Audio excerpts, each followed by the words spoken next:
Hello and welcome everybody, welcome to the Hopes Academy. आप सभी लोगों का स्वागत है वंस अगेन। सो स्टूडेंट्स, आज हम लोग क्या करने वाले हैं, जैसे कि आपने थंबनेल में देखा होगा, आज हम लोग जैक का 11th का मॉडल पेपर सॉल्व करने वाले हैं। जैक का केमिस्ट्री का मॉडल पेपर हम लोग सॉल्व करने वाले हैं। हम उनमें क्वेश्चंस को बताएंगे कि क्या क्या क्वेश्चंस मॉडल पेपर में दिया, उसका सॉल्यूशन, एक प्रॉपर सॉल्यूशन, और उससे रिलेटेड चीज़ें क्या आएगा। मेन इंपॉर्टेंट है, मॉडल पेपर ये कहता है कि उसमें जितने भी चीज़ें उससे और क्या पूछा जा सकता है, उन सब पे हम चर्चा करेंगे। सो स्टार्ट करते हैं स्टूडेंट। तो हमारा सबसे पहला क्वेश्चन है, सबसे पहला क्वेश्चन है, how many significant figure present in. पहला क्वेश्चन है, how many significant figure present in 1260। Our question number 1, options दिया है 4, ऑप्शंस दिया है 3, ऑप्शंस दिया है 2 एंड ऑप्शन दिया है 1।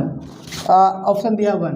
देखिए स्टूडेंट्स, अगर बात करें सिग्निफिकेंट फिगर का, तो हाउ मेनी सिग्निफिकेंट फिगर का मतलब है कि जब यहाँ पर कोई पॉइंट लगा हुआ है, ध्यान से देखिए, अगर क्वेश्चन में कभी भी कोई डिजिट नहीं लिखा हुआ, मीन्स अगर उसमें डेसिमल नहीं लगा हुआ है, अगर डेसिमल नहीं है तो जीरो काउंट नहीं होगा। मैंने क्या बोला, पॉइंट को नोट करते जाइएगा।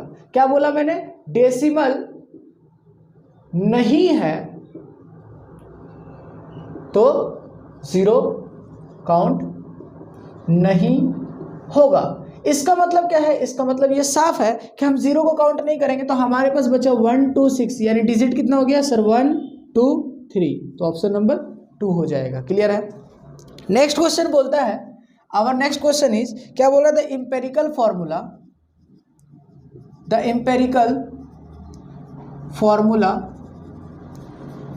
Of CH3COOH। एम्पेरिकल फॉर्मूला किसका निकालना, CH3COOH का। मेरे स्टूडेंट जरा ध्यान से समझिएगा, हम इस क्वेश्चंस को बहुत अच्छे से देखेंगे। इसको अगर हम पहले एम्पेरिकल फॉर्मूला पे आने से पहले देखिए, यहाँ पर अगर हम बात करें तो ये CH3C OOH, देखिए ये नोमेनक्लेचर में भी ये सवाल आ सकता है, इसलिए ध्यान से समझिएगा।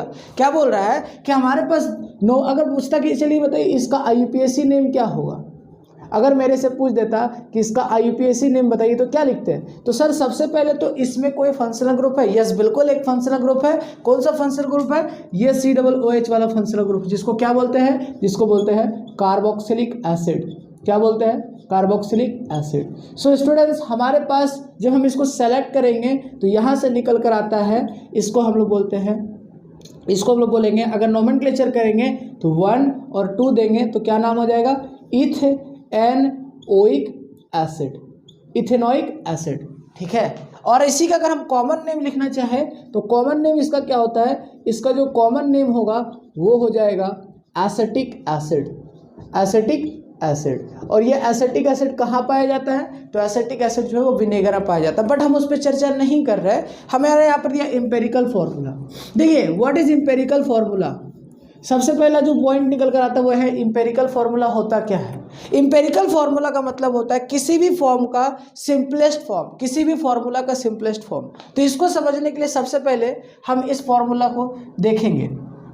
क्या बोला, simplest form of any formula, simplest form of any formula, किसी भी फॉर्मूला का जो सिंपलेस्ट फॉर्म होगा उसको क्या बोलेंगे, उसको बोलते हैं एम्पेरिकल फॉर्मूला। सो नाउ हम यहाँ पर देखेंगे हाउ मेनी कार्बन, पहले लिख लीजिए सर, नंबर ऑफ कार्बन 1 और 2 तो लिखते हैं C2।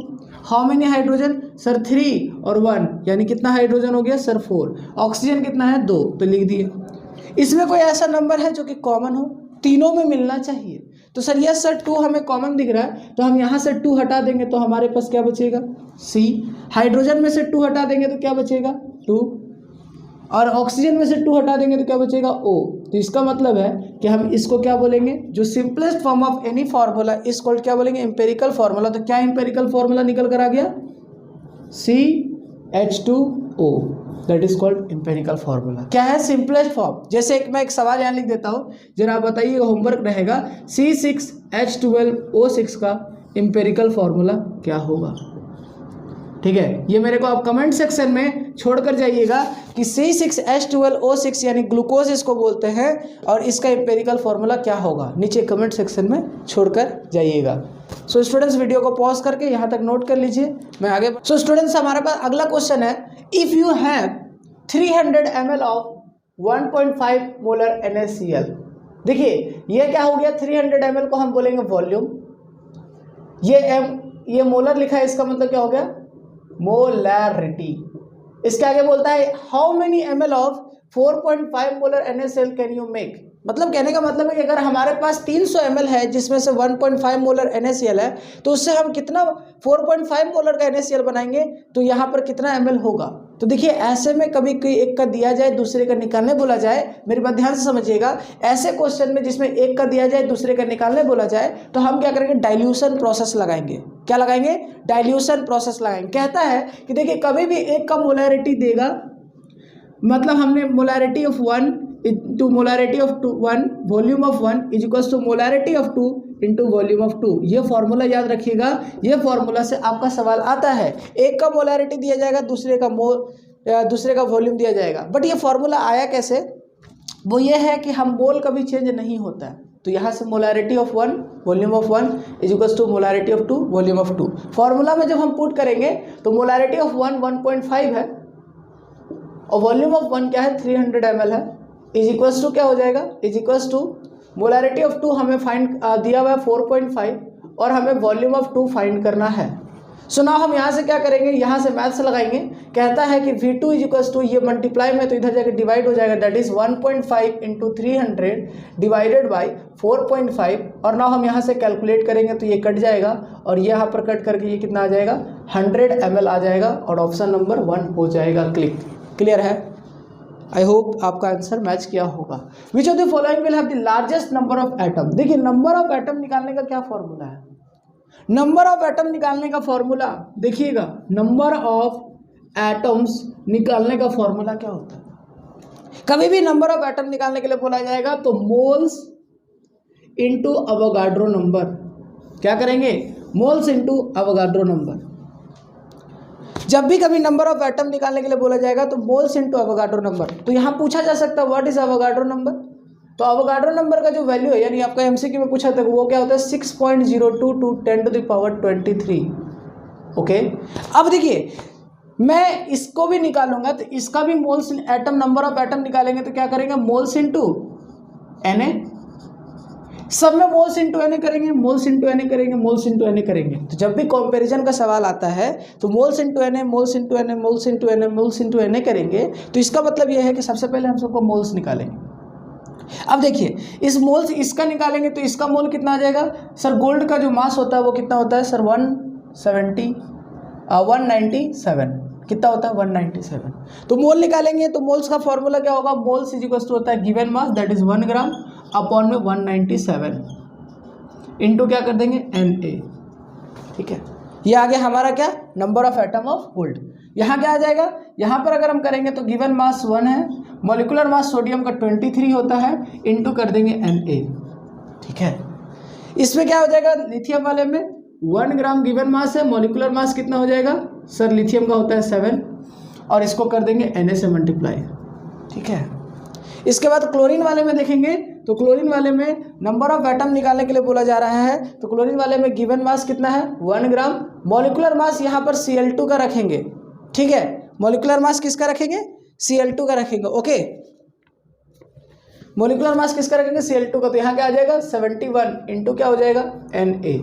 ओके, इसके बाद हम देखेंगे कि जब भी हमें कंपैरिजन करने आएगा तो जिसका भी नीचे वाला वैल्यू बड़ा होगा वो आंसर छोटा होगा। मतलब हम कह रहे हैं कि जिसका भी नीचे में वैल्यू बड़ा होगा उसका सबसे छोटा आंसर आता है। नीचे वैल्यू बड़ा इसका है तो इसका ये क्या हो जाएगा, ये सबसे छोटा हो जाएगा। लेकिन हमसे क्या पूछ रहा है, लार्जेस्ट नंबर ऑफ एटम। तो जिसका लार्जेस्ट नंबर ऑफ एटम उसका होगा जिसका नीचे का वैल्यू जो होगा वो बड़ा, मतलब हमें लार्जेस्ट चाहिए तो इसका मतलब नीचे में क्या होना चाहिए, छोटा। तो नीचे में छोटा किसका है, ये तो 197, 23, 7, 71। तो ऑप्शन नंबर सी। कंपैरिजन में क्या करना है, हमें देखना है कि नीचे में किसका वैल्यू जो है, नीचे किसका मास जो है, अगर इनडायरेक्टली कहें तो सबका 1 ग्राम दिया था, तो नीचे में जिसका बड़ा वैल्यू आएगा उसका आंसर छोटा होगा। ओके, समझ आया। चलिए मैं अगले क्वेश्चन में बढ़ रहा हूँ, क्वेश्चन नंबर 4 हो गया। स्टूडेंट्स अगले क्वेश्चन में बढ़ते हैं। Calculate the number of electrons, number of electrons calculate करने बोल रहा है, किसमें Br 35 और ऊपर लिखा हुआ 80। ये बहुत ज़्यादा इंपॉर्टेंट क्वेश्चन होता है, बहुत ज़्यादा ही इंपॉर्टेंट है ये, इसको हम लोग ध्यान से समझेंगे। मैंने ऑप्शन नहीं लिखा है बट हम इन्हें बहुत ध्यान से समझेंगे। देखिए क्या होता है, समझिए, कभी भी कोई x एलिमेंट होगा उसमें नीचे में यहाँ z लिखा होगा, ऊपर में a लिखा होगा। ये जो z है ये रिप्रेजेंट करेगा, z represent the atomic number. किसको रिप्रेजेंट करेगा? एटॉमिक नंबर को।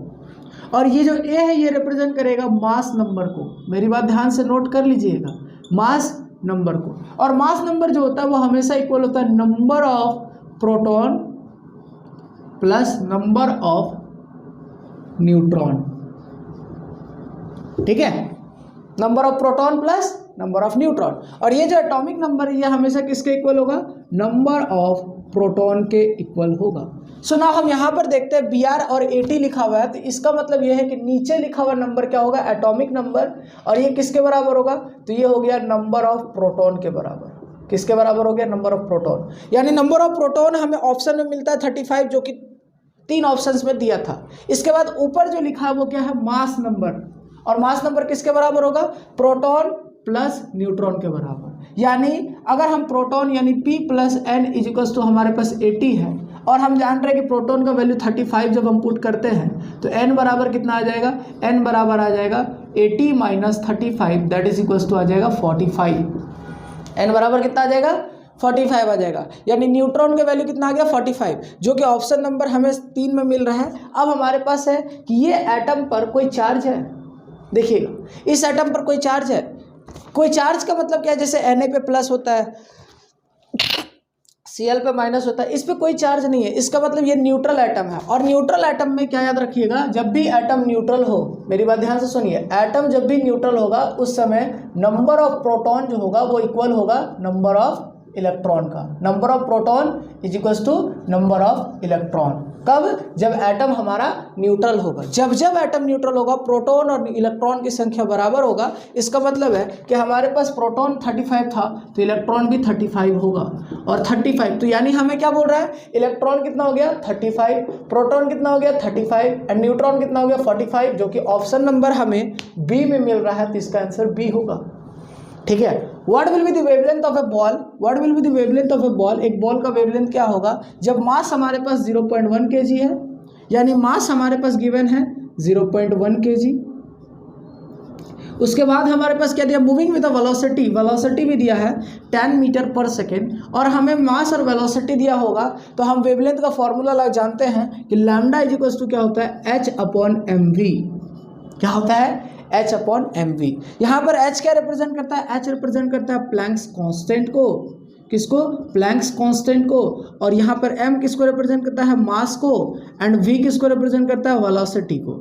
ठीक है। अब जरा ध्यान से समझिए, वेलोसिटी हमेशा मीटर पर सेकेंड में होना चाहिए और मास हमेशा kg में होना चाहिए। ठीक है।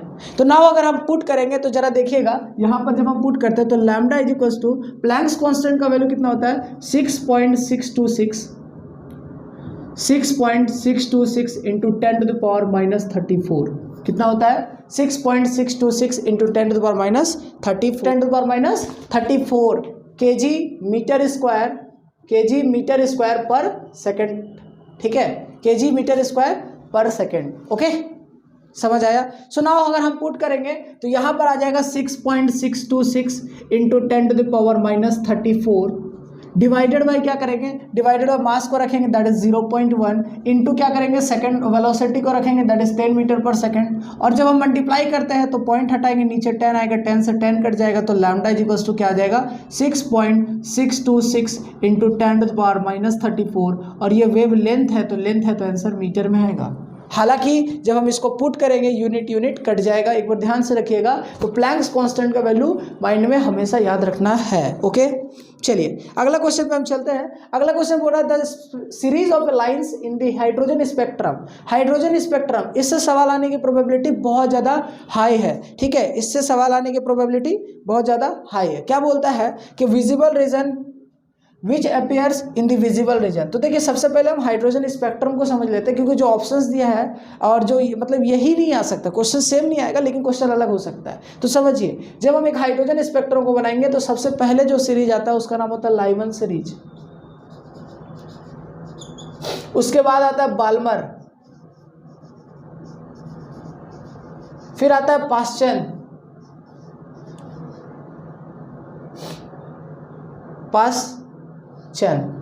उसके बाद आता है ब्रैकेट, उसके बाद आएगा पीफंड, उसके बाद आएगा हम्टी। तो उस पर नहीं जा रहे हैं। लाइमन सीरीज जो होता है वो क्या होता है, लाइमन सीरीज जो होता है वो हमारा यूवी रीजन में लाई करता है। लाइमन सीरीज जो होता है वो अल्ट्रा वायलेट रीजन में लाई करता है। बाल्मर सीरीज जो होता है वो किस में लाई करता है, बाल्मर सीरीज जो होता है वो लाई करता है विजिबल रीजन में। किसमें, विजिबल रीजन में। पास्चन, ब्रैकेट और पी जो होता है तो उसमें हम लोग देखेंगे ये किस में लाई करता है, ये लाई करता है इंफ्रारेड में। किस में लाई करता है, इंफ्रारेड में। यानी हम क्या देख रहे हैं कि लाइमन सीरीज यूवी रीजन में लाई करेगा, यानी पहला नंबर ऑप्शन क्या है, यूवी रीजन पर। यहाँ पूछ क्या रहा है, विजिबल रीजन पे, तो लाइमन तो होगा नहीं, लाइमन तो यूवी पे आता है। पीफंड होगा क्या, नहीं, इंफ्रा में आता है। बाल्मर होगा क्या, तो लाइमन के बाद बाल्मर, यस, बाल्मर जो है वो विजिबल रीजन में, पास्चन जो है वो कौन से रीजन में, पास्चन जो है वो इंफ्रारेड पर है। क्लियर है, समझ आया। आगे बढ़ रहा हूँ नेक्स्ट क्वेश्चन पर, ठीक है। इस क्वेश्चन को समझते हैं। विच of the following quantum number define the 3 dimensional shape of the orbital. तो यहाँ पर 4 क्वांटम नंबर है, बट हम इसे पूरे डिटेल्स में चर्चा कर लेते हैं, क्योंकि चारों क्वांटम नंबर में से किसी एक के बारे में पूछा जा सकता है। तो प्रिंसिपल क्वांटम नंबर किसको रिप्रेजेंट करता है, principal quantum number, azimuthal quantum number, magnetic quantum number और स्पिन क्वांटम नंबर। तो प्रिंसिपल क्वांटम नंबर हमेशा रिप्रेजेंट किया जाता है एन से, एजीमुथल क्वांटम नंबर एल से, मैग्नेटिक क्वांटम नंबर एम से और स्पिन क्वांटम नंबर एस से रिप्रेजेंट किया जाता है ना। अगर समझेंगे तो प्रिंसिपल क्वांटम नंबर हमेशा नंबर ऑफ सेल्स को बताता है। एजीमुथल क्वांटम नंबर जो होता है वो नंबर ऑफ सब सेल को बताएगा। Magnetic quantum number number of orbitals को बताएगा, नंबर ऑफ ऑर्बिटल्स को बताएगा। और spin quantum number spin off electron को बताता है। तो समझिएगा कि इसका मतलब क्या है, नंबर ऑफ सेल्स एल का जो वैल्यू होगा वो हमेशा, एल का वैल्यू जो होता है 3 डायमेंशनल शेप पूछ रहा था, ठीक है ना। तो यहाँ पर देखिएगा जरा ध्यान से, एल का जो शेप होता है तो 3 dimensional shape L is equals to हमेशा क्या होता है, एल इज इक्वल्स टू होता है एन, मतलब एल इज इक्वल्स टू हमेशा एन 0 से लेकर के n-1 तक होता है। कहाँ तक होता है, 0 से लेकर के n-1 तक। यानी l का वैल्यू क्या क्या हो सकता है, 0 हो सकता है, 1 हो सकता है, 2 हो सकता है, ऐसा हो सकता है। बट अगर कोई बता रहा है कि 3 डायमेंशनल शेप, तो यहाँ देखिए शेप को जो बेसिकली बताता है वो l बताता है। अगर l की वैल्यू 0 है तो वो s सब सेल को बताएगा, यानी s ऑर्बिटल को बताएगा, जिसका शेप स्फेरिकल होता है। कैसा शेप होता है, स्फेरिकल। उसके बाद L इज इक्वल्स टू अगर 1 होता है तो वो रिप्रेजेंट करेगा P सब सेल को, L इज इक्वल्स टू 2 होगा तो रिप्रेजेंट करेगा D सब सेल को, L इज इक्वल्स टू 3 होगा तो रिप्रेजेंट करेगा F सब सेल को। P सब सेल होगा तो डम्बल शेप होता है, डम्बेल। D होगा तो डबल डम्बल। और F का वैसे हम लोग पूछा नहीं जाता है, ये क्या हो जाएगा, डबल डम्बल, ठीक है। ओके, अब समझिएगा जरा ध्यान से। तो 3 डायमेंशनल शेप को कौन बताता है, तो शेप को हमेशा एजीमुथल क्वांटम नंबर बताता है। एक सवाल इससे रिलेटेड और था, क्वांटम नंबर से ही रिलेटेड, कि पूछ रहा है कि n के वैल्यू, इसके बाद वाला जो क्वेश्चन है वो पूछ रहा है टोटल नंबर ऑफ ऑर्बिटल बताइए जब n का वैल्यू 3 होगा। अगर n के वैल्यू 3 है तो l का वैल्यू क्या क्या होगा, तो l का वैल्यू होगा, यहाँ पर क्या बताएगा, यहाँ पर डब्बा बताएगा, ठीक है। क्या बताता है, डब्बा, कि ऑर्बिटल में डब्बा कितना है। तो जरा समझिएगा, वही हम देखेंगे कैसे। देखो तो यहाँ पर L की वैल्यू क्या है, L की वैल्यू क्या है, L की वैल्यू हम निकालेंगे तो n-0 से लेकर के कहाँ तक होगा, n-1 तक होगा।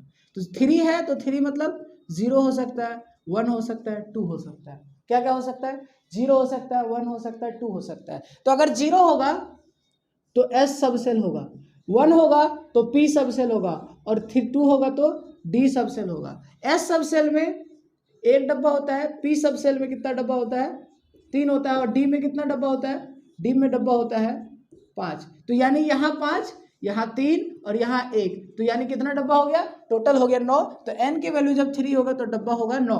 तो मैं आपको एक क्वेश्चन देता हूँ, जरा बताइएगा n की वैल्यू 2 होगा तो कितना डब्बा होगा, कमेंट सेक्शन में बताइएगा। और एक मैं और क्वेश्चन देता हूँ कि हमारे पास सोडियम लिखा हुआ है, नीचे 11 लिखा, ऊपर लिखा है 23, तो इलेक्ट्रॉन, प्रोटॉन और न्यूट्रॉन की क्वांटिटी कितना होगा बताइएगा नीचे कमेंट सेक्शन में। ओके, चलिए मैं अगले क्वेश्चन पे बढ़ रहा हूँ। ठीक है,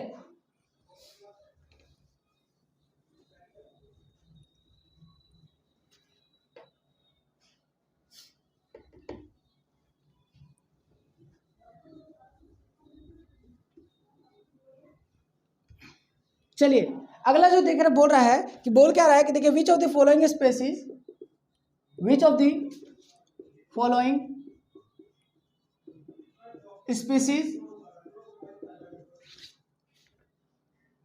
is isoelectronic, isoelectronic, which of the following is isoelectronic with CH4, with CH4। तो पहला नंबर क्वेश्चन ऑप्शन दिया हुआ है सोडियम, दूसरा दिया हुआ है आर्गन, तीसरा दिया हुआ है नियॉन एंड चौथा दिया हुआ है मैग्नीशियम। तो बातों को समझिएगा, क्या मैं कह रहा हूं, मैं कह रहा हूं कि आइसो इलेक्ट्रॉनिक, तो what do mean by iso electronic, iso electronic का मतलब होता है सेम नंबर ऑफ इलेक्ट्रॉन।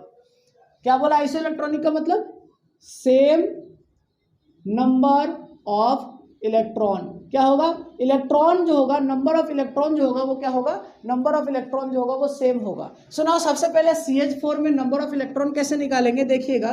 तो सबसे पहले नंबर ऑफ कार्बन कितना 1, और कार्बन का एटॉमिक नंबर कितना होता है, दैट इज 6। तो 6 plus how many hydrogen, sir 4, और number of hydrogen, atomic number of hydrogen क्या होता है 1, इसको मल्टीप्लाई करेंगे तो 6 1 जा 6 प्लस 4, आंसर कितना आ जाएगा, आंसर आ जाएगा 10। ओके, समझ आया। इसका मतलब हमारे पास आ गया 10 इलेक्ट्रॉन। अब देखते हैं सोडियम का एटॉमिक नंबर कितना होता है 11, तो इसमें तो 11 इलेक्ट्रॉन होगा, तो ये तो ऑप्शन नहीं होगा क्योंकि हमें ट्रेन चाहिए ना, आर्गन, मैग्नीशियम और नियॉन।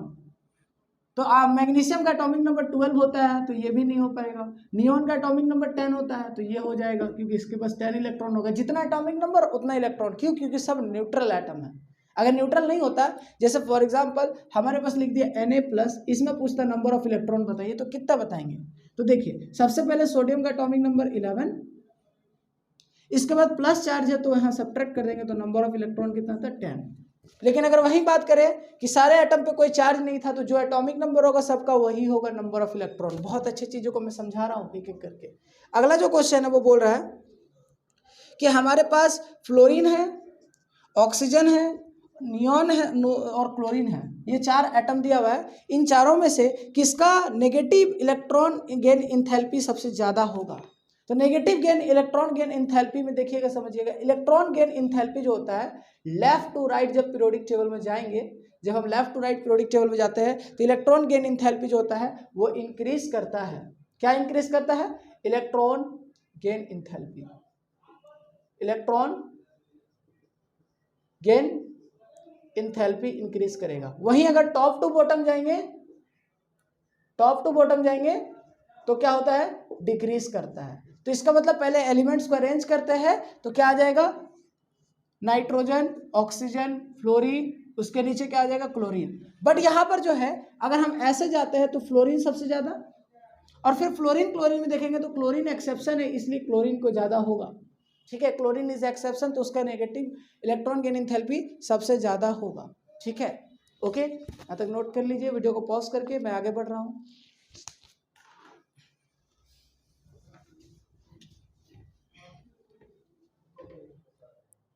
देखिए यहाँ पर हमारे पास 12 नंबर सवाल है कि magnesium, magnesium 2+, aluminium, aluminium 3+, which of the following species of the largest and smallest size. तो अगर हम मैग्नीशियम और एल्यूमिनियम की बात करें तो मैग्नीशियम और एल्यूमिनियम, तो मैग्नीशियम और एल्यूमिनियम में left to right periodic table में अरेंज है, तो इसका मतलब है कि मैग्नीशियम का जो साइज होगा लेफ्ट टू राइट, जब हम पीरियोडिक टेबल में जाते हैं तो मैग्नीशियम सबसे बड़ा होगा और छोटा क्या होगा, एल्यूमिनियम। लेकिन मैग्नीशियम और एल्यूमिनियम ही नहीं दिया है, ऑप्शन भी दिया है कि मैग्नीशियम, हमें क्या पता मैग्नीशियम वाला बड़ा होगा और एल्यूमिनियम वाला छोटा होगा। अब एल्यूमिनियम में दो कंपैरिजन दे दिया है कि एल्यूमिनियम और एल्यूमिनियम 3+, तो एल्यूमिनियम 3+ वाले में और एल्यूमिनियम वाले में, तो एल्यूमिनियम वाले में 13 इलेक्ट्रॉन क्योंकि इसका 13 एटॉमिक नंबर है, और अभी हम समझा रहे थे एल्यूमिनियम 3+, तो इसका मतलब 3+ कर दिया गया, यानी इलेक्ट्रॉन 3 घटा गया, तो कितना बचा 10। तो यानी 10 जितना कम इलेक्ट्रॉन होगा उतना कम उसका साइज होगा, तो इसका मतलब है कि एल्यूमिनियम छोटा तो था, और एल्यूमिनियम में भी एल्यूमिनियम 3+ जो होगा वो सबसे छोटा होगा, यानी ऑप्शन में सबसे छोटा एल्यूमिनियम 3+। अब मैग्नीशियम बड़ा है, और मैग्नीशियम 2+ में क्या होगा, फिर से बता दें कि जितना प्लस चार्ज होगा उतना कम इलेक्ट्रॉन होगा, और कम इलेक्ट्रॉन होगा तो साइज छोटा होगा, इसका मतलब मैग्नीशियम बड़ा है, क्यों, क्योंकि उस पर ज़्यादा इलेक्ट्रॉन है। तो सबसे बड़ा मैग्नीशियम होगा और छोटा कौन होगा, एल्यूमिनियम 3+ होगा। इसका जो ऑप्शन है वो आपको मैच कर रहा है, option number B. General configuration of D block element, D block element का जो जनरल कॉन्फ़िगरेशन है वो क्या है।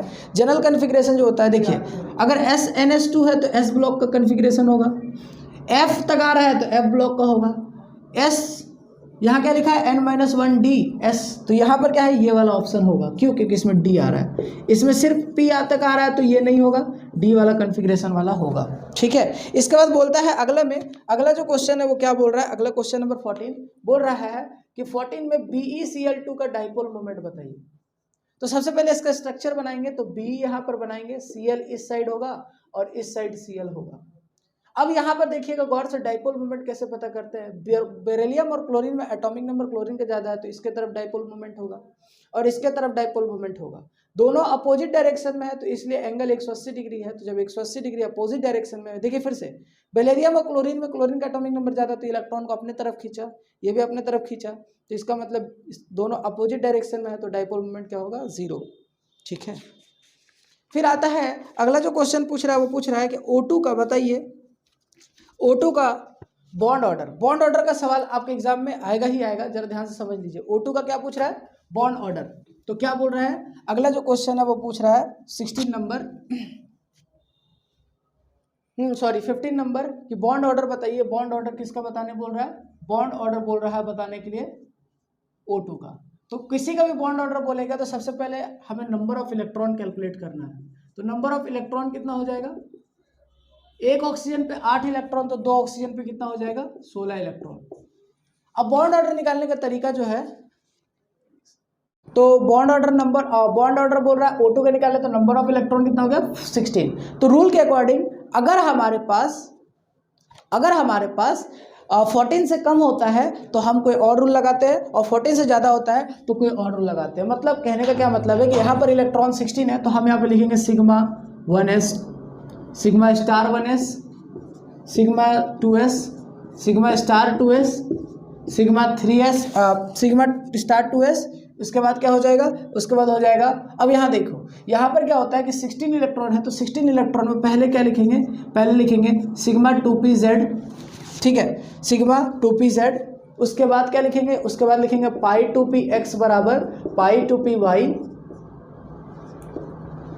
और उसके बाद क्या लिखेंगे, उसके बाद लिखेंगे पाई 2pz।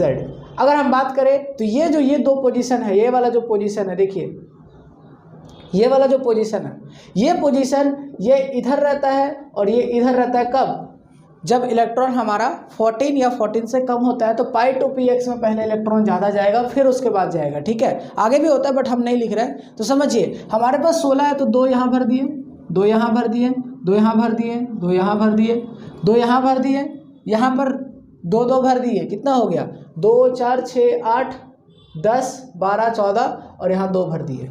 ठीक है, तो हो गया हमारे पास 16। अब जिस पे स्टार लगा हुआ है जरा ध्यान समझिएगा, यहाँ पर क्या हो जाएगा, जिसके ऊपर स्टार लगा हुआ है, जिसके ऊपर स्टार लगा हुआ है उस पर हमको क्या करना है, जिस पे स्टार लगा है वो सब हमारा ये क्या है, जिस पे स्टार नहीं लगा वो बॉन्डिंग है, और जिस पे स्टार लगा है वो एंटी बॉन्डिंग है। तो bond order is equals to क्या होता है, bond order is equals to होता है NB माइनस NA/2, यानी number of electron in bonding. तो 2 4 6 8 10, ठीक है, 10 हो गया। ओके, यहाँ पर स्टार होगा। ठीक है, कितना हो गया, 2 4 6 8 10 हो गया। अब एंटी बॉन्डिंग में कितना है, 2 4, और यहाँ पर कितना है 6, तो माइनस कर देंगे 6 डिवाइड बाई 2, तो आंसर कितना आ जाएगा, आंसर आ जाएगा बॉन्ड ऑर्डर 2। ओके, क्लियर है। समझ आया। अगला जो क्वेश्चन वो पूछ रहा है वाटर का जो स्ट्रक्चर होगा वो क्या होगा, वाटर का शेप। ठीक है, तो देखिए वाटर का शेप आपको यहाँ पे बता दें कि केमिकल बॉन्डिंग से एक शेप का क्वेश्चन आना फिक्स है। तो यहाँ पर बोल रहा है H2O का बताइए शेप क्या होगा, शेप ऑफ वाटर मॉलिक्यूल्स। तो मैं आपको बता दूं कि ज़रा ध्यान समझिएगा, सबसे पहले हमको किसी का भी शेप बताना है तो हमें लोन पेयर और बॉन्ड पेयर पता करना होगा। तो हम यहाँ पर लिखेंगे ऑक्सीजन और लिखेंगे हाइड्रोजन। ऑक्सीजन सेंट्रल एटम होगा तो इसका हमें लोन पेयर और बॉन्ड पेयर पता करना है। तो lone pair is equals to क्या होता है, ऑक्सीजन का आउटर मोस्ट इलेक्ट्रॉन कितना होता है सर, ऑक्सीजन का आउटर मोस्ट इलेक्ट्रॉन होता है 6। 6 में से माइनस कर देंगे 2, डिवाइड बाई कर देंगे 2। 6 में से माइनस क्यों किया 2, देखिएगा साइड एटम कितना है 2, तो माइनस कर दिए 2 डिवाइड बाई 2, तो आंसर कितना आ गया 4/2, यानी आंसर आ गया 2। यानी लोन पेयर कितना हो गया 2। बॉन्ड पेयर कितना है, जितना साइड में लगा हुआ एटम है, तो लगा हुआ एटम लोन पेयर हो गया 2, बॉन्ड पेयर हो गया 2, तो इसका मतलब है 2 2 रहेगा। तो इसका शेप क्या होगा, जरा ध्यान से समझिएगा। देखिए जब भी कहीं लोन पेयर और बॉन्ड पेयर 2 है 0 है, सॉरी बॉन्ड पेयर और लोन पेयर, बॉन्ड पेयर 2 है 0 है 2 है 1 है 2 है 2 है और 2 और 3 होता है। तो यानी याद रखिएगा यहाँ पर आपको एक बार याद रखना है LAAL, यानी L stand for linear, A stand for angular, फिर A स्टैंड फॉर एंगुलर और L स्टैंड फॉर लीनियर। मेरी बात ध्यान से समझिएगा कि लीनियर क्या बोल रहा है, इसको याद रखेंगे लाल। जब भी 2 लोन पेयर, यहाँ कितना है 2 2 है ना, तो 2 2 का कैटेगरी यहाँ पर है यानी एंगुलर, और एंगुलर का मतलब होता है या तो बेंट, ये एंगुलर में ही आ जाएगा बेंट और वी से। तो यहाँ पर क्या है, यहाँ पर ऑप्शन हमारे पास दिख रहा था कि T से AC और टेट्राहेड्रल नहीं, बेंट होगा। ठीक है, इसके बाद बोल रहा है CH4 का हाइब्रिडाइजेशन बताइए। अगला क्वेश्चन क्या बोल रहा है, CH4 का हाइब्रिडाइजेशन, हाइब्रिडाइजेशन ऑफ CH4। तो हाइब्रिडाइजेशन निकालने के लिए फिर से क्या करेंगे, सेंट्रल एटम का लोन पेयर कैलकुलेट करेंगे। लोन पेयर कितना होगा, कार्बन के आउटर मोस्ट इलेक्ट्रॉन 4, तो 4 minus side atom 4 divided by 0, तो लोन पेयर आ गया 0। जब लोन पेयर 0 है तो बॉन्ड पेयर कितना है, तो बॉन्ड पेयर है साइड एटम 4, तो बॉन्ड पेयर 4 लोन पेयर 0, तो 4 0 पे सम जो आएगा वो 4 आएगा, और 4 पे क्या हो जाएगा हाइब्रिडाइजेशन sp3। 4 पे क्या होता है sp3। ओके क्लियर है। चलिए अब आगे कुछ क्वेश्चंस को देखते हैं। तो क्वेश्चन है वो क्या बोला था, enthalpy of all element in the standard state. देखिए किसी भी एलिमेंट का, कोई दुनिया का कोई भी एलिमेंट हो, उसके अगर स्टैंडर्ड स्टेट पे एंथैल्पी की बात करें तो वो हमेशा क्या होता है, एंथैल्पी किसी भी एलिमेंट, दुनिया का कोई भी एलिमेंट हो जाए, अगर उसका स्टैंडर्ड स्टेट पे एंथैल्पी की बात करें तो वो होता है 0। Option number B. ठीक है, फॉर आइसोथर्मल, आइसोथर्मल का मतलब क्या होता है, आइसोथर्मल का मतलब होता है चेंज इन टेम्परेचर जो होगा वो 0 होगा। यानी आइसोथर्मल कंडीशन का मतलब है टेम्परेचर क्या है, कांस्टेंट है, और कोई चीज़ कांस्टेंट होता है इसका मतलब उसका क्या होता है, final temperature minus initial temperature is equal to 0, change बराबर 0। Option number C. यहाँ देखिए 2Cl से लेकर Cl2 बन रहा है, यानी क्या हो रहा है, 2 एटम से एक सिंगल एटम, यानी 2 एटम कंबाइन होकर एक सिंगल एटम हो रहा है। तो यानी कभी भी कॉम्बिनेशन होगा तो डेल्टा H जो होगा वो नेगेटिव होता है, और डेल्टा H नेगेटिव तो डेल्टा S भी नेगेटिव होगा। ठीक है, डेल्टा H के साथ डेल्टा S नेगेटिव। ओके, इसके बाद जो अगला क्वेश्चन पूछा है वो पूछा है H is equals to U plus PV। ठीक है, H is equals to U plus PV। इससे पूछता है ये U क्या रिप्रेजेंट कर रहा है, तो जरा ध्यान से देखिएगा। H के बारे में पूछता तो हम बताते इंथैल्पी, U के बारे में पूछता तो हम बोलते क्या, इंटरनल एनर्जी। P माने प्रेशर, V माने वॉल्यूम। क्लियर है। तो यहाँ पर U क्या रिप्रेजेंट कर रहा है, U represent the internal energy. किसको रिप्रेजेंट कर रहा है, इंटरनल एनर्जी। और ये ऑप्शन नंबर क्या है, ऑप्शन नंबर डी है। ठीक है, अगला जो क्वेश्चन है वो पूछ रहा है कि हमारे पास क्या है कि क्राइटेरिया ऑफ स्पॉन, हाँ एक सेकेंड, द क्राइटेरिया, मैं यहाँ पर मिस कर गया, एक क्वेश्चन यहाँ छूट गया। The criteria for spontaneity of a reaction, spontaneity of a reaction at constant pressure and temperature, at constant pressure and temperature is, देखिए अगर the criteria of spontaneous reaction तभी होता है, कहीं पर भी स्पॉन्टेनियस रिएक्शन की बात करेगा तो स्पॉन्टेनिटी का मतलब होता है डेल्टा जी जो होगा वो क्या होना चाहिए, डेल्टा जी नेगेटिव होना चाहिए। क्या होना चाहिए? नेगेटिव होना चाहिए। डेल्टा जी नेगेटिव होना चाहिए, डेल्टा एच भी नेगेटिव होना चाहिए, डेल्टा एस भी नेगेटिव होना चाहिए। जब डेल्टा एच नेगेटिव तो डेल्टा एस भी क्या होगा? नेगेटिव होगा।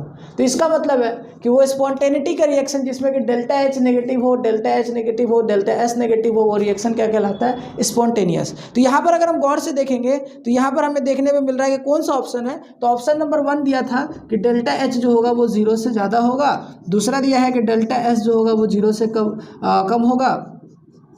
ठीक है, सॉरी, डेल्टा एस पॉजिटिव होगा, यहाँ पर डेल्टा एच नेगेटिव और डेल्टा एस पॉजिटिव होगा। ठीक है, ओके, क्योंकि यहाँ पर स्पॉन्टेनियस रिएक्शन है, प्रेशर और टेम्परेचर कांस्टेंट है। ओके, सो नाउ अगर हम बात करें यहाँ पर तो डेल्टा जी क्या दिया हुआ? ऑप्शन नंबर 3 दिया हुआ delta G 0 and delta G बराबर, ठीक है, 0 से ग्रेटर। देखिए यहाँ पर देखेंगे तो डेल्टा एच पॉजिटिव नहीं होगा, डेल्टा एच नेगेटिव होना चाहिए स्पॉन्टेनियस रिएक्शन के लिए। डेल्टा एस नेगेटिव बिल्कुल नहीं, डेल्टा एस पॉजिटिव होता है स्पॉन्टेनियस रिएक्शन के लिए। ये हो सकता है 0 से कम delta G, option number C. Clear है? फिर इसके बाद हमारे पास जो अगला क्वेश्चन है जो कि बहुत ज़्यादा इंपॉर्टेंट है, ये आपके प्रोबेबिलिटी बहुत हाई है कि आपके एग्जाम में पूछेगा, जो कि क्वेश्चन नंबर मैं लिख रहा हूँ 23। बोल रहा है CaCO3 है, सॉलिड लिखा हुआ है, gives to CaO solid plus CO2 gas. इसका K लिखना है, इक्विलिब्रियम क्या होना चाहिए? Kc। तो इक्विलिब्रियम कांस्टेंट लिखते समय हमें ध्यान इस बात का रखना है कि इक्विलिब्रियम कांस्टेंट सिर्फ और सिर्फ गैस के लिए लिखाता है, और गैस यहाँ पर CO2 है। रिएक्टेंट हो गया हमारा CO, प्रोडक्ट को पहले ऊपर लिखते हैं तो प्रोडक्ट में CO2 है, नीचे क्या होगा? नीचे कुछ नहीं, 1। क्यों? क्योंकि रिएक्टेंट में क्या है? रिएक्टेंट में सॉलिड है। तो ऑप्शन नंबर इसका क्या होगा? डी होगा। ठीक है, ओके। अगला जो सवाल है वो हमसे पूछ रहा है क्वेश्चन नंबर, जरा ध्यान से देखिएगा, क्वेश्चन नंबर बोल रहा है 24। क्या बोल रहा है? जरा ध्यान से देखिएगा, 24 क्या बोल रहा है? The conjugate of H2O will be the conjugate acid, the conjugate acid of H2O will be, conjugate acid H2O का क्या होगा? तो मेरी बात ध्यान से समझिए कि H2O का कॉन्जुगेट एसिड पूछ रहा है, इसका मतलब इस पे H प्लस को ऐड करिए, ऐड करेंगे तो क्या बनेगा? H3O positive. तो H प्लस को ऐड करने के बाद जो चीज बन जाएगा उसको क्या बोलेंगे? Conjugate acid. और H प्लस को हटा देंगे, H2O में से जब H प्लस हटा देंगे तो क्या बच जाएगा? OH minus. तो जो चीज बनेगा उसको क्या बोलते हैं? Conjugate base. यानी एक हाइड्रोजन अगर ऐड होता है तो जो चीज फॉर्म होगा उसको क्या बोलेंगे? Conjugate acid. और एक हाइड्रोजन को सब्ट्रैक्ट करते हैं तो जो चीज फॉर्म होगा उसको क्या बोलेंगे? Conjugate base. ये बहुत इंपॉर्टेंट है। H प्लस ऐड हुआ तो कॉन्जुगेट एसिड, और H प्लस सब्ट्रैक्ट हो तो कॉन्जुगेट बेस। ओके, समझ आ गया? चलिए मैं अगला क्वेश्चन पे लिख रहा हूँ, यहाँ तक इरेज कर रहा हूँ। हमारा यहाँ तक हो गया क्वेश्चन नंबर 24 तक। अब हमारे पास सिर्फ और 16 क्वेश्चंस बचे हैं। ठीक है,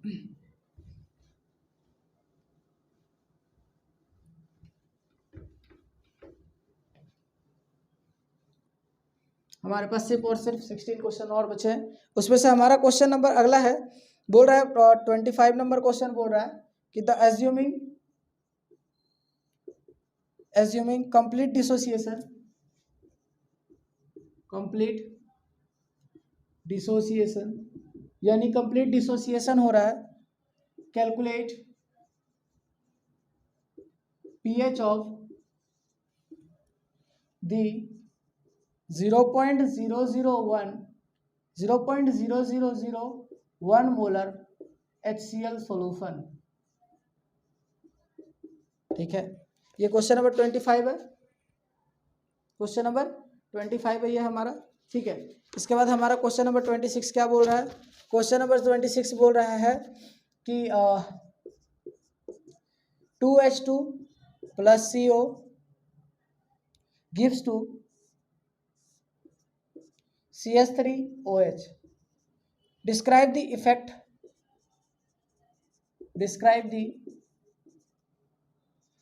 effect of addition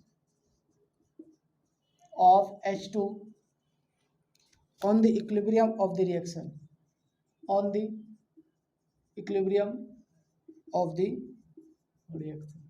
ठीक है, अगला जो है क्वेश्चन नंबर 27 बोल रहा है कि H2SO4 में H2SO4 oxidation state of sulphur बताइए। ऑक्सीडेशन स्टेट ऑफ सल्फर, ठीक है, आइए नाउ इन तीनों सवालों को करते हैं फटाफट, समझिएगा कैसे कैसे करना है क्वेश्चंस को। सबसे पहले एज्यूमिंग कंप्लीट डिसोसिएशन, यानी कंप्लीट डिसोसिएशन हो रहा है, तो यानी अगर हम HCl को कंप्लीट डिसोसिएट करेंगे तो HCl क्या देगा, H प्लस, और HCl को जब हम ब्रेक करेंगे तो क्या बनेगा, H प्लस और Cl माइनस, ठीक है, H plus plus Cl minus. अगर कंप्लीट डिसोसिएशन है तो जितना इसका कंसंट्रेशन होगा उतना ही हाइड्रोजन का कंसंट्रेशन होगा, यानी कंसंट्रेशन ऑफ H प्लस कितना आ गया, 0.0001, जिसको हम क्या लिख सकते हैं, जिसको हम लिख सकते हैं 10 टू द पावर -4। क्लियर है? हमसे क्या बोल रहा है, पीएच कैलकुलेट करने बोल रहा, तो वी नो डैट कि पीएच इज इक्वल टू क्या होता है, माइनस के log concentration of H plus, right. जब हम यहाँ पुट करेंगे तो यहाँ क्या आ जाएगा, माइनस के लॉगरिथम H प्लस के जगह पर क्या लिखेंगे, 10 टू द पावर -4। लॉग कैसे सॉल्व होता है, जो भी पावर होगा उसको पहले आगे ले आइए, यानी सर पहले से माइनस था और -4 आगे आ गया, क्या बच गया यहाँ पर बच गया log 10। log 10 का वैल्यू जो होता है वो 1 होता है, तो ये माइनस माइनस मल्टीप्लाई होकर +4 हो जाएगा, तो पीएच ऑप्शन +4 जिसमें था वो टिक लग जाएगा, ठीक है। अगला जो है वो बोल रहा है describe the effect of addition of H2 का एडिशन के इफेक्ट को बताइए, यानी हाइड्रोजन को ऐड कर रहे हैं। कभी भी अगर हम रिएक्टेंट साइड कोई चीज ऐड करते हैं तो रिएक्शन हमेशा कौन से डायरेक्शन में जाएगा, रिएक्शन हमेशा, जब भी हम रिएक्टेंट के साइड कोई चीज ऐड कर रहे हैं तो रिएक्शन हमेशा फॉरवर्ड जाएगा, और फॉरवर्ड में क्या है, प्रोडक्ट, तो रिएक्शन विल क्या होगा, reaction will proceed in the direction of product, product के साइड जाएगा। जब भी हम रिएक्टेंट के साथ कुछ ऐड कर रहे हैं तो रिएक्टेंट के साथ ऐड करेंगे तो रिएक्शन प्रोडक्ट के साइड जाएगा। अगला है ऑक्सीडेशन स्टेट ऑफ H2SO4 में सल्फर का, देखिए कैसे निकालते हैं। सल्फर का अगर निकालना है तो हमें हाइड्रोजन को कितना है 2, और 2 पे हाइड्रोजन पे चार्ज होता है +1, प्लस सल्फर को x मानेंगे, प्लस ऑक्सीजन कितना है 4 × -2 इज इक्वल टू क्या हो जाएगा 0। तो यहां से क्या हो जाएगा 2 + x - 8 इज इक्वल टू 0, तो x बराबर कितना आ जाएगा +6, तो ऑप्शन नंबर डी। अगला जो है बोल रहा है, अगला जो क्वेश्चन है वो बोल रहा है फॉलोइंग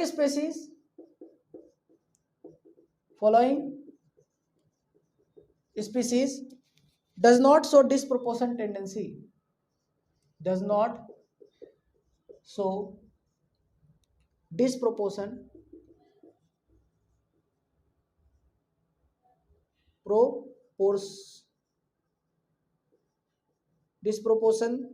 टेंडेंसी, ठीक है। ऑप्शन है ClO-, दूसरा है ClO2-, तीसरा है ClO3-, एंड चौथा है ClO4-। हमारे पास 4 अलग अलग एटम्स दिया हुआ है। अब इसमें से बताना है कि इनमें से कौन डिस्प्रोपोर्शन टेंडेंसी नहीं शो करेगा। व्हाट इज डिस्प्रोपोर्शन, जो अपने आप का ऑक्सीडेशन भी करे और जो अपने आप का रिडक्शन भी करे, यानी चार्ज को बढ़ाए और चार्ज को घटाए। सारे में सेंट्रल एटम क्लोरीन है, तो क्लोरीन का जो ऑक्सीडेशन स्टेट होता है वो क्या होता है, मिनिमम जो होता है वो -1 होता है और मैक्सिमम जो होता है वो +7 होता है। जिसका भी ऑक्सीडेशन नंबर -1 से 7 के बीच में आएगा वो क्या शो करेगा, वो शो करेगा डिस्प्रोपोर्शन रिएक्शन। जिसका भी ऑक्सीडेशन नंबर -1 से 7 के बीच में आएगा वो डिस्प्रोपोर्शन रिएक्शन शो करेगा। -1 नहीं आना चाहिए और +7 नहीं आना चाहिए। तो बोल रहा है which of the following does not show disproportion reaction, यानी इनमें से किसका ऑक्सीडेशन स्टेट जो आएगा वो -1 या +7 आ रहा है, वो बताइए। तो पहले वाले का निकालेंगे, क्लोरीन का निकालना है तो क्लोरीन को x मानेंगे, प्लस ऑक्सीजन लगा 1 है, ऑक्सीजन को -2 इज इक्वल टू क्या पुट करेंगे -1, तो x बराबर क्या आ जाएगा 1, ठीक है। सेकंड वाले में निकालेंगे तो क्या आ जाएगा, x है क्लोरीन का, ऑक्सीजन कितना है +2 ऑक्सीजन है तो 2, नंबर ऑफ ऑक्सीजन एटम 2 है, ऑक्सीजन पे चार्ज -2 इज इक्वल टू क्या पुट करेंगे ऊपर वाला चार्ज, x बराबर क्या आ जाएगा 3, ठीक है। नीचे वाले को सॉल्व करेंगे x + 3 × ऑक्सीजन का -2 इज इक्वल टू -1, तो ये यहाँ से क्या आ जाएगा x बराबर आ जाएगा 5। अब लास्ट वाले को सॉल्व करेंगे तो क्या आ जाएगा x + 4 × -2 इज इक्वल टू -1, तो x बराबर आ रहा है +7। तो इसका मतलब ये ऑप्शन होगा, ठीक है। यह तक इसके साथ साथ हमारा यहाँ पर क्वेश्चन नंबर 28 तक हो गया हमारे पास, और 12 क्वेश्चंस बचा है। चलिए ठीक है, चलिए move on to the next question. अगला क्वेश्चन देख रहे हैं, हमारे पास लिखा है IUPAC नेम बताइए इसका। इसको स्ट्रक्चर बनाएंगे कैसे? सबसे मेन जो मुद्दे वाली बात आता है वो निकल कर आता है कि स्ट्रक्चर को बनाना कैसे है। तो यहाँ पर क्या लिखा, IUPAC नेम ऑफ CS3 यहाँ पर होल थ्राइस होगा। कैसे बनाएंगे इसका स्ट्रक्चर? देखिए सबसे पहले यहाँ लिखेंगे C और बगल में लिख दिए Cl। अब CS3 का होल थ्राइस है, मतलब इस कार्बन पर CS3 3 बार। अब हमें क्या करना है, यहाँ पर लॉन्गेस्ट कार्बन चेन सेलेक्ट करना है। जब हम लॉन्गेस्ट कार्बन चेन सेलेक्ट करेंगे रूल के अकॉर्डिंग तो ये हो जाएगा, ये भी ब्रांच है और ये भी ब्रांच है। नंबरिंग ऊपर से करते हैं 1 2 3। तो क्या लिखेंगे, 2 पर 2 ब्रांच है, एक का नाम क्या है मिथाइल एंड अनदर का नाम क्या है क्लोरो। अल्फ़ाबेटिकल ऑर्डर में लिखेंगे, यानी लिखते वक्त हम अल्फ़ाबेटिकल ऑर्डर में पहले ब्रांच को लिखेंगे। तो 2 क्लोरो, फिर क्या होगा 2 मिथाइल, उसके बाद 1 2 3 prop in. Number of pi and sigma bond in benzene. Benzene का स्ट्रक्चर कैसा होता है? बेंजीन का स्ट्रक्चर कुछ ऐसा होता है,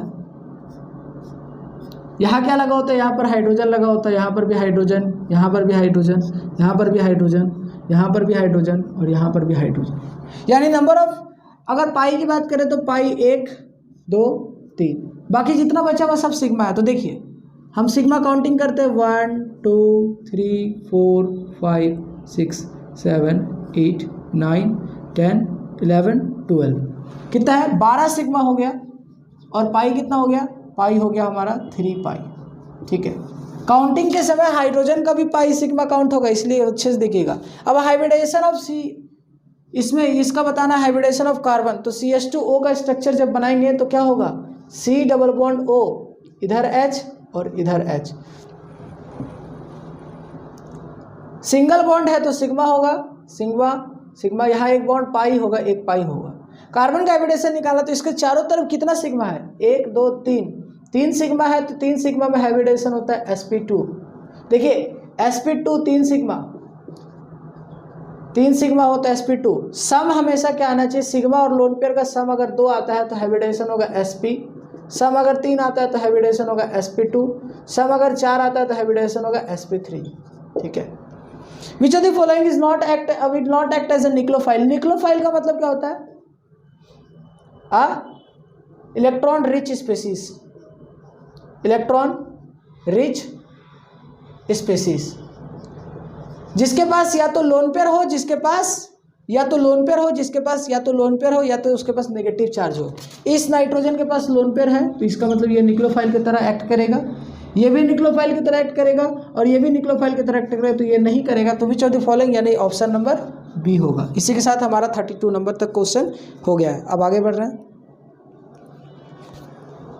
सुना, अगले क्वेश्चन पे चलते हैं। अगला जो हमारा क्वेश्चन है वो क्या बोल रहा है, इन दोनों विच टाइप ऑफ आइसोमर, ये इसे कि स्ट्रक्चरल आइसोमर है, लेकिन स्ट्रक्चरल आइसोमर में किस टाइप का आइसोमर है। तो देखिए अगर हम गौर से देखें तो ये हमारा ऑक्सीजन है, इसके इधर लगा हुआ ग्रुप और इधर लगा हुआ ग्रुप सेम है या डिफरेंट है।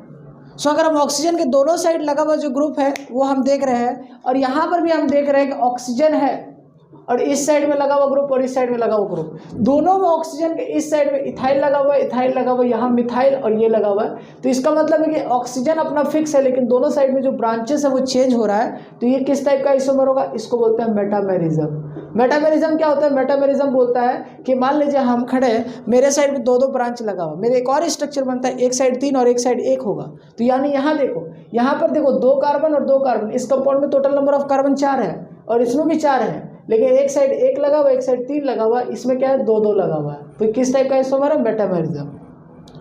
The substituent can not be classified as a electron withdrawing group, यानी EWG electron withdrawing group classified नहीं, यानी कहने का मतलब -I ग्रुप क्लासिफाइड नहीं है। कौन नहीं है -I, तो हेलोजन तो होता है, फादर कलेक्टर बेटा स्पेक्टर, ये तो होगा, ये भी होगा, ये भी होगा, लेकिन ये नहीं होगा। ठीक है, तो इसका मतलब ऑप्शन नंबर ये होगा कि ये इलेक्ट्रॉन विड्रॉइंग ग्रुप नहीं, इलेक्ट्रॉन डोनेटिंग ग्रुप है। यहाँ लिखा है HBr, जब HBr लिखा रहेगा तो हम कौन सा रूल लगाएंगे, हम लगाएंगे मार्कोनी-कोफ रूल। मार्कोनी-कोफ रूल क्या बोलता है कि देखिए इस बॉन्ड को ब्रेक करेंगे, हाइड्रोजन इसके पास कम है तो इसको Br दे दीजिए और इसके पास ज़्यादा है तो इसको हाइड्रोजन दे दीजिए, यानी स्ट्रक्चर क्या बन जाएगा, CH3 CH2, यहाँ क्या हो जाएगा, यहाँ हो जाएगा CH2, यहाँ हो जाएगा Br। ठीक है, तो इसका नेम क्या हो जाएगा, 1 ब्रोमो प्रोपेन। ठीक है, अगला देखिए, the addition of water to ethyne in the presence of mercuric sulphate. Ethyne है, इथाइन का मतलब क्या है, CH ट्रिपल बॉन्ड CH। जब हम इसमें मर्क्यूरिक सल्फेट को ऐड करते हैं, HgSO4 को जब हम ऐड करेंगे तो क्या बनेगा, जरा ध्यान से समझिएगा। हम क्या ऐड कर रहे हैं, HgSO4 को, किसको ऐड कर रहे हैं, डाइल्यूट, यहाँ यूज कर रहे हैं HgSO4 डाइल्यूट H2SO4। जब हम इसको ऐड करेंगे तो इसका मतलब है कि बॉन्ड को ब्रेक करेंगे, और बॉन्ड ब्रेक करने के बाद एक पे OH लगाएंगे और दूसरे पे H लगाएंगे, तो यहाँ पर क्या हो जाता है, यहाँ पर बनता है CH2 और इस पर क्या होता है, डबल बॉन्ड CH, ऊपर हो जाएगा OH। ठीक है, अब यहाँ क्या होगा, यहाँ पर हो जाएगा टोटोमेरिज्म। क्या हो जाएगा, टोटोमेरिज्म, और ये जो H है वो यहाँ चला जाता है और ये बॉन्ड जो है वो यहाँ शिफ्ट हो जाता है। तो ये जो फाइनल आंसर बन के निकलता है वो निकलता है CH3CHO। याद रखिएगा, ये वाला बहुत इंपॉर्टेंट है। क्या हुआ यहाँ पर, यहाँ हुआ टोटोमेरिज्म। ठीक है, इसी के साथ हमारा 36 क्वेश्चंस हो चुका है। अब हमारा 2-3 क्वेश्चंस और बचा है, जल्दी से उसको कंप्लीट कर लेते हैं। ठीक है, यहाँ पर बोला था नेसेसरी कंडीशन ऑफ एरोमेटिक होने के लिए नेसेसरी कंडीशन क्या होगा। क्वेश्चन नंबर 37 बोलता है कि नेसेसरी कंडीशन बताइए एरोमेटिक होने के लिए। ठीक है, एरोमेटिक होने के लिए नेसेसरी कंडीशन, कोई भी कंपाउंड अगर एरोमेटिक है तो उसका कंडीशन क्या होना चाहिए, सबसे पहला कंडीशन ये होना चाहिए कि कॉन्जुगेशन होना चाहिए। क्या होना चाहिए, कॉन्जुगेशन। ठीक है, कॉन्जुगेशन का मतलब है रेजोनेंस होना चाहिए। दूसरा क्या होना चाहिए कि all are in same plane, all atoms are in same plane. ठीक है, यानी सेम प्लेनैरिटी होनी चाहिए, सेम प्लेन। फिर इसके बाद थर्ड कंडीशन क्या है, थर्ड कंडीशन है कि हक्कल्स रूल को फॉलो करना चाहिए, हक्कल्स रूल को फॉलो करना चाहिए। और चौथा कंडीशन क्या है, चौथा कंडीशन है कि यानी पहला 3 कंडीशन होना चाहिए एरोमेटिक होने के लिए, 3 कंडीशन होना चाहिए कि हर एटम का हाइब्रिडेशन sp2 होना चाहिए। चौथा फिर हम हक्कल्स रूल लगाते हैं। तो ये 4 अगर कहीं लगता है तो वो कंपाउंड एरोमेटिक होगा, जैसे एक बेंजीन होता है। तो यानी यहाँ पर ऑप्शन क्या क्या दिया हुआ है, ऑप्शन दिया हुआ है कि प्लेनैरिटी होना चाहिए, यस, हक्कल्स रूल होना चाहिए, yes, complete delocalisation of pi electron यानी कॉन्जुगेशन होना चाहिए। इसका मतलब तीनों ऑप्शन है, यानी ऑप्शन नंबर डी होगा। अगला जो क्वेश्चन है वो क्या बोल रहा है, जरा ध्यान से देखिएगा। लिखा हुआ है CH3Cl plus Na plus Cl CH3, और हमने यहाँ यूज़ किया, हम इसका रिएक्शन करा रहे हैं, और यहाँ पर रिएजेंट के ऊपर क्या लिखा हुआ है, ईथर। कौन सा ईथर, ड्राई ईथर। आपको मैंने बार बार बताया क्लासेस में कि Na ड्राई ईथर होगा, तो Na ड्राई ईथर होगा तो इसका मतलब क्या है, कौन सा रिएक्शन होगा, उर्ज रिएक्शन होगा। तो Na ड्राई ईथर है तो इसका मतलब उर्ज रिएक्शन होगा। इसका मतलब यहाँ से होता क्या है कि इसका CH3 और इसका CH3 दोनों को कपल करके लिख देते हैं CH3 जिसका नाम हो जाएगा इथेन। ठीक है, और इस रिएक्शन का क्या नाम होता है, इस रिएक्शन जिसमें कार्बन 1 से डबल हो रहा है उसको बोलते हैं उर्ज रिएक्शन। क्या बोलते हैं, उर्ज रिएक्शन। ऐसे रिएक्शन जिसमें कि नंबर ऑफ कार्बन्स जो होगा कपल हो जाता है उसको बोलते हैं उर्ज रिएक्शन। ओके, चलिए इसी के साथ हम अपने आखिरी क्वेश्चन पे आ गए हैं। ठीक है, आखिरी क्वेश्चन पे आ गए, 39 पर आ गए हैं। 39 पे क्या बोल रहा है, which of the following is the electron displacement of covalent bond, which of the following is not an example of electron displacement effect. Electron displacement effect का मतलब क्या होता है, कौन कौन सा होता है sir. Electron displacement effect inductive effect होता है, हाइपर कॉन्जुगेशन होता है, रेजोनेंस होता है। लेकिन ऑप्शन क्या कह दिया, इंडक्टिव होगा, रेजोनेंस होगा, हाइपर कॉन्जुगेशन होगा, कौन इफेक्ट नहीं होता, डिस्टिलेशन। तो ऑप्शन नंबर डी होगा, डिस्टिलेशन तो अलग ही प्रोसेस है। अगला जो है वो क्वेश्चन नंबर 40 जो कि आज के क्लास का लास्ट क्वेश्चन है, जरा उसको देख लेते हैं फटाक से। ठीक है, उसको हम देख लेते हैं। क्या लिखा हुआ है, CH3 CH2OH। इसको हम क्या करेंगे, इसको हम बोलेंगे कंसनट्रेटेड H2SO4। मैं वीडियो के नीचे क्या करूँगा, वीडियो के नीचे मैं जो क्वेश्चन पेपर है, ये जो मॉडल पेपर है, इसका हम PDF नीचे अपलोड करवा देंगे। ओके, चलिए ना हम देखते हैं यहाँ पर क्या रहेगा, कंसनट्रेटेड H2SO4 443 केल्विन। ये क्या करता है, ये करता है डिहाइड्रेशन। कंसनट्रेटेड H2SO4 पानी निकालने का काम करेगा, मीन्स इसका स्ट्रक्चर बनाए तो CH3 CH2 और यहाँ पर क्या लगा हुआ है OH। तो यहाँ से OH और यहाँ से H हटाते हैं तो इसके बीच क्या बन जाएगा, OH और H हटाएंगे तो क्या बन जाएगा, CH2 double bond CH2। Okay, CH2 double bond CH2, यहाँ से OH और यहाँ से ये, तो ये कौन सा रिएक्शन है, ये एलिमिनेशन रिएक्शन है। क्या बन जाएगा, इथीन। ठीक है, इसके साथ ही आपको एक बात हेलोजिनेशन वाला भी देख लेना, जो हेलोजिनेशन का सवाल नहीं पूछा गया है कि हेलोजिनेशन जैसे हम लिखते हैं CH3, इसमें अगर हम Cl2H में कराते हैं तो क्या होगा, CH3 CH2 यहाँ पर बन जाएगा Cl। इसको क्या बोलते हैं, इसको बोलते हैं सब्स्टिट्यूशन, और इसको क्या बोलेंगे, इसको बोलेंगे एलिमिनेशन। सो आई होप आपको सारी चीज़ें समझ में आया होगा जितना मैंने डिस्कशन किया है। अगर समझ में आया है तो चैनल को सब्सक्राइब करें, वीडियो को लाइक करें और लोगों तक शेयर करें, क्योंकि ताकि सारे लोगों तक ये जो कंटेंट मैं दे रहा हूँ ये सारे लोगों तक पहुँच पाए। और अगर आपको क्लासेस से रिलेटेड जानकारी चाहिए तो नीचे दिए गए टेलीग्राम लिंक पर मेरे को DM करें, मैसेज करें, मैं आपको बताऊँगा कि क्लासेस हमारा कैसे चलता है। हमारा ऑनलाइन क्लासेस सबके लिए अवेलेबल होता है, आप नीचे टेलीग्राम पर मैसेज करें। Okay, thank you everybody, have a nice day, best of luck for your exam, all the very best, thank you. सुना, अगले क्वेश्चन पे चलते हैं। अगला जो हमारा क्वेश्चन है वो क्या बोल रहा है, इन दोनों विच टाइप ऑफ आइसोमर, ये इसे कि स्ट्रक्चरल आइसोमर है, लेकिन स्ट्रक्चरल आइसोमर में किस टाइप का आइसोमर है। तो देखिए अगर हम गौर से देखें तो ये हमारा ऑक्सीजन है, इसके इधर लगा हुआ ग्रुप और इधर लगा हुआ ग्रुप सेम है या डिफरेंट है। सो अगर हम ऑक्सीजन के दोनों साइड लगा हुआ जो ग्रुप है वो हम देख रहे हैं, और यहाँ पर भी हम देख रहे हैं कि ऑक्सीजन है और इस साइड में लगा हुआ ग्रुप और इस साइड में लगा हुआ ग्रुप, दोनों में ऑक्सीजन के इस साइड में इथाइल लगा हुआ है, इथाइल लगा हुआ है, यहाँ मिथाइल और ये लगा हुआ है।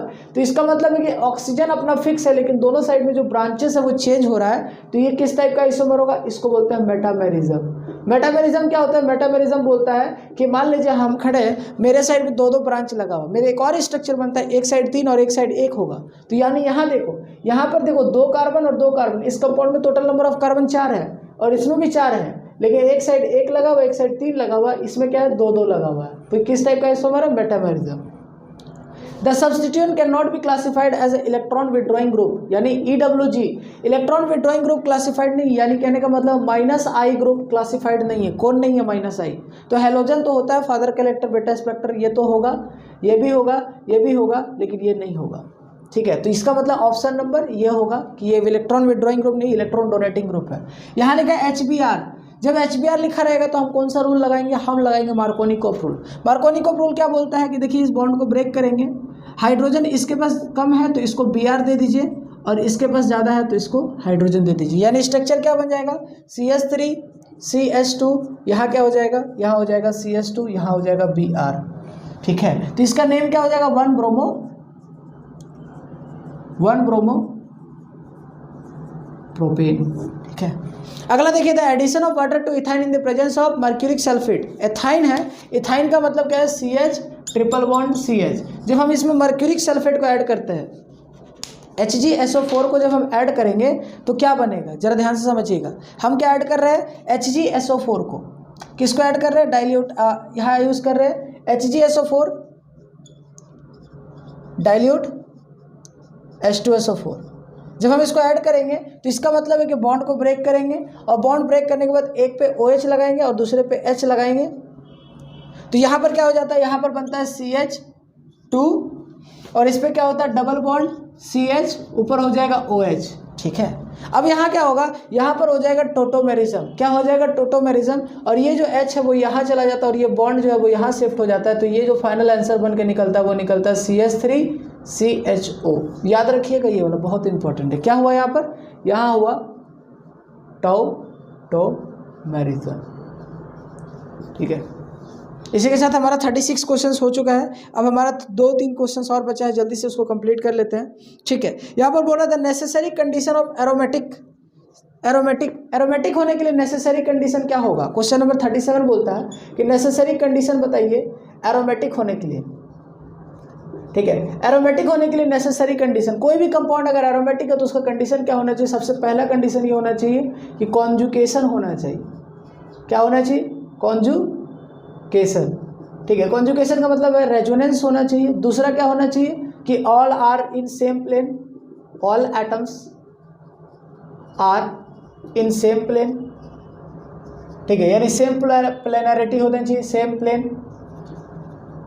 फिर इसके बाद थर्ड कंडीशन क्या है, थर्ड कंडीशन है कि हक्कल्स रूल को फॉलो करना चाहिए, हक्कल्स रूल को फॉलो करना चाहिए। और चौथा कंडीशन क्या है, चौथा कंडीशन है कि यानी पहला 3 कंडीशन होना चाहिए एरोमेटिक होने के लिए, 3 कंडीशन होना चाहिए कि हर एटम का हाइब्रिडेशन sp2 होना चाहिए। चौथा फिर हम हक्कल्स रूल लगाते हैं। तो ये 4 अगर कहीं लगता है तो वो कंपाउंड एरोमेटिक होगा, जैसे एक बेंजीन होता है।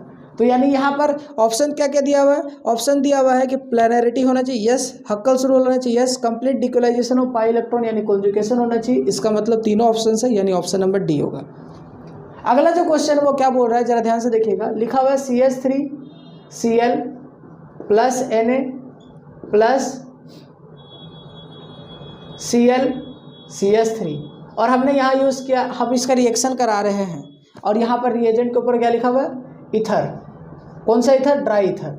आपको मैंने बार बार बताया क्लासेस में कि Na ड्राई ईथर होगा, तो Na ड्राई ईथर होगा तो इसका मतलब क्या है, कौन सा रिएक्शन होगा, उर्ज रिएक्शन होगा। तो Na ड्राई ईथर है तो इसका मतलब उर्ज रिएक्शन होगा। इसका मतलब यहाँ से होता क्या है कि इसका CH3 और इसका CH3 दोनों को कपल करके लिख देते हैं CH3 जिसका नाम हो जाएगा इथेन, ठीक है। और इस रिएक्शन का क्या नाम होता है, इस रिएक्शन जिसमें कार्बन एक से डबल हो रहा है उसको बोलते हैं उर्ज रिएक्शन। क्या बोलते हैं, उर्ज रिएक्शन। ऐसे रिएक्शन जिसमें कि नंबर ऑफ कार्बन्स जो होगा कपल हो जाता है उसको बोलते हैं उर्ज रिएक्शन। ओके, चलिए इसी के साथ हम अपने आखिरी क्वेश्चन पे आ गए हैं, ठीक है। आखिरी क्वेश्चन पे आ गए, 39 पर आ गए हैं। 39 पे क्या बोल रहा है, which of the following is the electron displacement of covalent bond, which of the following is not an example of electron displacement effect. Electron displacement effect का मतलब क्या होता है, कौन कौन सा होता है sir. Electron displacement effect inductive effect होता है, हाइपर कॉन्जुगेशन होता है, रेजोनेंस होता है। लेकिन ऑप्शन क्या कह दिया, इंडक्टिव होगा, रेजोनेंस होगा, हाइपर कॉन्जुगेशन होगा, कौन इफेक्ट नहीं होता, डिस्टिलेशन। तो ऑप्शन नंबर डी होगा। डिस्टिलेशन तो अलग ही प्रोसेस है। अगला जो है वो क्वेश्चन नंबर 40 जो कि आज के क्लास का लास्ट क्वेश्चन है, जरा उसको देख लेते हैं फटाक से, ठीक है। उसके हम देख लेते हैं क्या लिखा हुआ है, CH3 CH2OH। इसको हम क्या करेंगे, इसको हम बोलेंगे कंसंट्रेटेड H2SO4। मैं वीडियो के नीचे क्या करूँगा, वीडियो के नीचे मैं जो क्वेश्चन पेपर है, ये जो मॉडल पेपर है, इसका हम PDF नीचे अपलोड करवा देंगे। ओके, चलिए ना हम देखते हैं यहाँ पर क्या लिखा, कंसंट्रेटेड H2SO4 443 केल्विन। ये क्या करता है, ये करता है डिहाइड्रेशन। कंसंट्रेटेड H2SO4 पानी निकालने का काम करेगा, मीन्स इसका स्ट्रक्चर बनाए तो CH3 CH2 और यहाँ पर क्या लगा हुआ है OH। तो यहाँ से OH और यहाँ से H हटाते हैं तो इसके बीच क्या बन जाएगा, OH और H हटाएंगे तो क्या बन जाएगा, CH2 double bond CH2। Okay, CH2 double bond CH2, यहाँ से OH और यहाँ से ये, तो ये कौन सा रिएक्शन है, ये एलिमिनेशन रिएक्शन है। क्या बन जाएगा, इथीन, ठीक है। इसके साथ ही आपको एक बात हेलोजिनेशन वाला भी देख लेना, जो हेलोजिनेशन का सवाल नहीं पूछा गया है कि हेलोजिनेशन जैसे हम लिखते हैं CH3, इसमें अगर हम Cl2H में कराते हैं तो क्या होगा, CH3 CH2 यहाँ पर बन जाएगा Cl। इसको क्या बोलते हैं, इसको बोलते हैं सब्स्टिट्यूशन, और इसको क्या बोलेंगे, इसको बोलेंगे एलिमिनेशन। सो आई होप आपको सारी चीज़ें समझ में आया होगा जितना मैंने डिस्कशन किया है। अगर समझ में आया है तो चैनल को सब्सक्राइब करें, वीडियो को लाइक करें और लोगों तक शेयर करें, क्योंकि ताकि सारे लोगों तक ये जो कंटेंट मैं दे रहा हूँ ये सारे लोगों तक पहुँच पाए। और अगर आपको क्लासेस से रिलेटेड जानकारी चाहिए तो नीचे दिए गए टेलीग्राम लिंक पर मेरे को DM करें, मैसेज करें, मैं आपको बताऊँगा कि क्लासेस हमारा कैसे चलता है। हमारा ऑनलाइन क्लासेस सबके लिए अवेलेबल होता है, आप नीचे टेलीग्राम पर मैसेज करें। Okay, thank you everybody, have a nice day, best of luck for your exam, all the very best, thank you.